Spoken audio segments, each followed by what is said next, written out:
এমনিতে কিন্তু সারা বছর হেদিয়ে মরি যে এই নিমন্ত্রণ কেন পাচ্ছি না, এই ইনভিটেশন কেন পাচ্ছি না। আর দেখো যাওয়া নিমন্ত্রণ পেলাম, তাও এই করে দুপুরে আর এই ক্যাটে গরমে। আমি দেখো বিশেষণগুলো কি বিদ ঘুরে দিয়েছি, কর দুপুর আর ক্যাট নাকি গরম, হোয়াট এভার।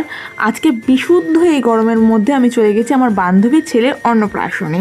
আর যেটার গেট রেডি ভিডিও তোমরা অলরেডি গতকাল পেজ এবং ইউটিউব চ্যানেল দেখে ফেলেছো। তোমরা প্রচুর কমেন্ট করেছো যে কেন দিদি বড় ভিডিও আসছে না, শুধু গেট রেডি ভিডিও দিচ্ছ।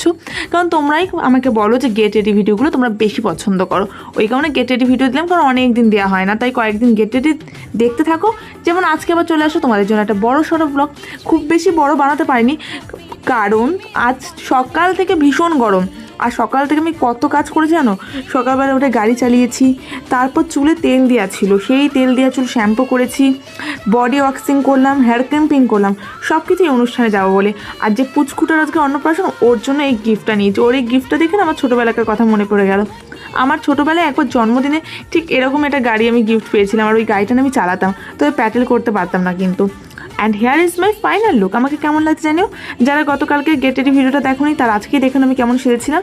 আর মা আজকে একদম সাজেনি, মাকে আমি একটা বালুচুরি শাড়ি বার করে দিয়েছিলাম, ওটা পরতে বললাম। মা বলো গরমকাল ওটা আর পরবো না। ঠিক আছে, আমি আর সাজিয়েও দিইনি, মা গজ করতে করতে একা যা পেয়েছে তাই সেজে নিয়েছে। আর অনুষ্ঠান বাড়িটা একদম আমার বাড়ির লাগোয়া, দেখো দুপা হাঁটলেই মানে সকাল বিকেল চোখ খুলেই দেখতে পাই। আমি সেই 1টার সময় ঘুমিয়ে পড়েছি, ঘুম থেকে উঠে না খালি ভাবছি যে যাবো কি যাবো না। একবার এসে দেখে গেছি, তখন লোকজন আসেনি। আমি তো ভেবেছি গরমকালের মধ্যে কেউ আসবে না, তাই একটু দেরি করে আসলাম। মোটামুটি এখন 3টে মতো বাজে। তা এসে এই যে বান্ধবীর হাতে গিফট তুলে দিয়েছি, আর বান্ধবীর ছেলে কোনো পাত্তা নেই, কারণ এত গরম তো। ও তো একটা ছোটো মানুষ, ও কি আর বোঝে যে ওকে নিয়ে আমরা কী সব করছি আজকের দিনে। তাই ও ঘুমিয়ে পড়েছে বেচারি। আর এখানে আমার আরও 2জন বান্ধবী রিলস শ্যুট করছে। আমি ভাবছি যে বরদের কাঁধে কত দায়িত্ব থাকে। বেচারির বর ঘেমে নিয়ে রিলস বানিয়ে আছে বউর জন্য, যতক্ষণ না পারফেক্ট শট হচ্ছে ততক্ষণ রিলস বানাচ্ছে। আর এখানে হচ্ছে যে বান্ধবীর ছেলে অন্নপ্রাশন, তাকে আমি একটুখানি ক্যাপচার করে নিয়েছি, কারণ ও তো আজকে ভীষণ ব্যস্ত থাকবে। আমি বললাম চটপট আয়, ব্লগে তো একটু লোকের সাথে ইন্ট্রোডিউস করাতে হবে না যে কার ছেলের অন্নপ্রাশন এসছে, কারণ ছেলের তো খোঁজ নেই। যখন ছবি আপলোড করেছি তোমরা অনেকেই কমেন্ট করেছো যে যার অন্নপ্রাশন সে কোথায়। আসলে সে ঘুমাচ্ছে, আমি যদি পারি তো লাস্ট টাইম তোমাদের একটু দেখিয়ে দেওয়ার চেষ্টা করবো। আর এখানে খুব সুন্দর ডেকোরেশন হয়েছিল। আর ওই যে জায়গাটা দেখলে, ওখানে মনে হয় ওকে স্নান করিয়েছিল, কারণ আমি তো তখন আসিনি। আর এখানে আমরা প্ল্যান করছি যে কোন গানে রিলস করা যায়, তার জন্য মোটামুটি গান সিলেকশন চলছে। আর এই যে বান্ধবী ওর হাতের যে মানতাসাটা পড়েছিল ওটা খুলে গেছে, তাই আমি ওটাকে ঠিক করে দেওয়ার চেষ্টা করছি, পারিনি। এখন চলো একটা রিলস বানিয়ে নিই। কী গানে রিলস করা যায় বলো তো? রিলসগুলো দেখতে গেলে কিন্তু তোমাদের অবশ্যই আমার ইনস্টাগ্রামটাকে ভিজিট করতে হবে। ইনস্টার লিঙ্কটা আমি দিয়ে রাখলাম ডিসক্রিপশন বক্সে, ঝটপট যাও, ফলো করে একটা মেসেজ করে রেখো। সবাই নিশ্চয়ই এতদিনে জেনে গেছে যে আমাকে ফলো করলে একদিনের মধ্যে কিন্তু ফলো ব্যাক দিয়ে দেবো। আর সত্যি কথা বলতে না, আজকে আমার লিটারেলি প্রচণ্ড বেশি কষ্ট হয়ে গেছে। প্রথমত আমি ওই যে গেট রেডি বানিয়ে এসেছি বাড়ি থেকে রিং লাইটের সামনে, আর এখানে আসার পর এত দুর্দান্ত লেভেলের গরম।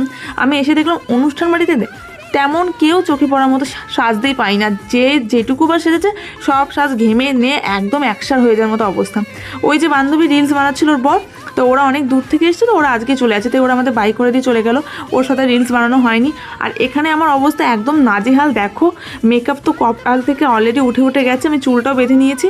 আর এই যে বান্ধবীর ছেলের অন্নপ্রাশন এসছি না, এর সব কিছু গরমকালে। এর জন্মদিন হয় গরমকালে, এর বিয়েও হয়েছিল ঠাটা পড়া গরমে, আবার ছেলের অন্নপ্রাশনও গরমকালে। আর আমি কি করছি জানো, এর এই খাওয়ার সময় না আমি বাড়ি থেকে ফ্রিজে জল নিয়ে এসেছি। আমি বললাম না একদম আমাদের বাড়ি লাগোয়া, ওর বিয়ের দিনও আমি তাই করেছিলাম যে বাড়ি থেকে ফ্রিজে জল নিয়ে গেছিলাম। কি অদ্ভুত না বলো? চলো আমরা খেতে বসে পড়েছি। মা বসেছে সঙ্গীতার পাশে, মানে আমার আরেক বান্ধবী, ও একাই এসছে, তো ওর পাশে মা বসছে, আর আমি আর ভাই এদিকটা বসেছি। আমি এমন দিকে বসেছি না, লাইটের ঠিক অপোজিট, মুখে লাইট পড়ছে না, কিন্তু প্রচণ্ড বেশি ফ্যানের হাওয়া পড়ছে। সঙ্গীতে আমাকে জায়গাটা দেখিয়ে দিল যে এখানটায় বস, ভালো ফ্যানের হাওয়া পাওয়া যাবে। আর আজকে এই ব্লগটা তোমাদের কাছে কেমন লাগলো ঝটপট কমেন্ট করে জানিও। কিন্তু ভিডিওটা ভালো লাগলে একটা করে লাইক করে যেতে ভুলো না, আর একটু বেশি ভালো লেগে থাকলে নিজেদের বন্ধুদের সঙ্গে ঝটপট শেয়ার করে দাও দেখি।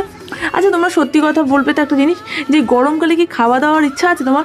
আমার না যত ভালোই খাবার হোক, প্রচণ্ড বেশি গরম লাগলে আমি কিচ্ছু খেতে পারছি না। মানে আমার শুধু মনে হচ্ছে ঠান্ডা জল খাই, কোল্ড ড্রিঙ্কস খাই, শরবত খাই, মানে হেভি খাবার, চিবিয়ে খাওয়া খাবার আমি কিচ্ছু খেতে পারছি না। আর পাতে পড়ে গেছে গরম গরম ফ্রাইড রাইস, ভেজ ডাল আর ঝুড়ি আলু ভাজা।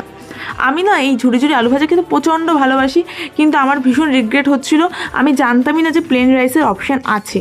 আমি ফ্রাইড রাইস একদম খাই না, তাই আমি ভেবেছি প্লেন রাইসের অপশান নেই, আমাকে এখন এটাই হয়তো খেতে হবে।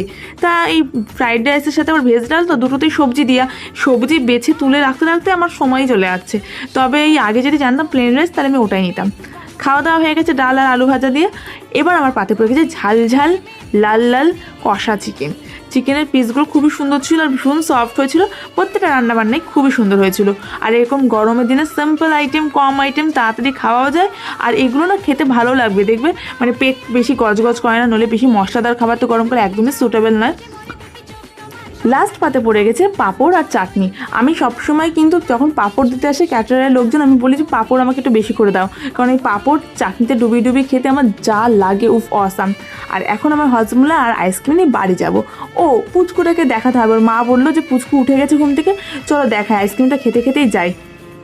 ও হ্যাঁ, আর একটা কথা, আমার কিন্তু বঙ্গরারমা নামে ইউটিউব চ্যানেলও আছে, চাইলে চ্যানেলটিকে সাবস্ক্রাইব করে পাশে থাকতে পারো, চ্যানেল লিঙ্ক দেওয়া রইলো। আর আমার যে সকল বন্ধুরা নতুন নতুন ভিডিও বানাচ্ছ, ঝটপট কমেন্ট করে ফেলো দেখি কী কী প্রবলেম আছে, ও ইনবক্সে করো, আমি সবার সাথে কানেক্ট থাকার চেষ্টা করি। আর এই যে পুচকু সোনার বাবা ওকে রেডি করে দিচ্ছে, কি সুন্দর লাগছে। তোমরা ওকে সবাই আশীর্বাদ করো যেন ও জীবন অনেক বড় হয়, ভালো মানুষ হতে পারে। আর এটা হচ্ছে ওদের ফ্যামিলি গোলস, আমি একটু ক্যাপচার করে নিলাম। সবাই পুচকুটাকে ভালোবাসা দিও। আর আমার অবস্থা এতক্ষণে ভীষণ ভীষণ নাজেহাল হয়ে গেছে, তোমরা জাস্ট দেখো, আমাকে সেই ফকিন্নি টাইপসের লাগছে, আমি নিজেই বুঝতে পারছি। আমি জানি না আজকে আমাকে এত কেন খারাপ লাগছে। আমি কিন্তু এর আগে প্রচুর ঘেমেছি, অনেক বড় বড় রোদের মধ্যে রিলস শ্যুট করেছি, কিন্তু তখন আমার এতটা কাহিল লাগেনি, আজকে ভীষণ কাহিল লাগছে, কষ্ট হয়ে গেছে। চলো বাড়ি যাই, লাভ ইউ অল, সবাই ভালো থেকো, সুস্থ থেকো, বাই।